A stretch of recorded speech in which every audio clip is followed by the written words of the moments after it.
Security গার্ডের কাজ করতে একজন নিউ কেটে কে করেছে সেটা কিছুই বুঝতে পারে না, কারণ মিথ্যে বলে যে কাস্টমার কেয়ার থেকে কল এসেছে।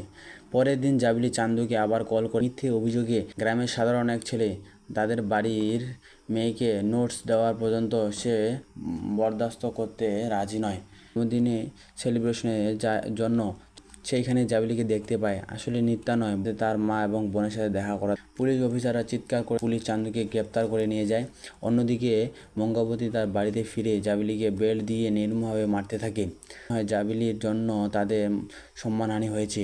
এরপর সেই পুলিশ অফিসার মঙ্গাবতী বাস্তবে মঙ্গাবতী ও দামোদর চুপ করে বসে থাকে না। তারা চান্দু কোনো ব্যাপারে সন্দেহজনক ছিল না। তেজা তখন অবাক হয়ে আবার এসে হাজির হয় অফিসে। এরপর সে নিজেই মন জমা দেয় দৃঢ়চেতা জোগাড় করবে সে আরও। এদিকে বাড়ি ফিরে তেজা কোর্ট ছেড়ে চলে আসার পিছনে মজা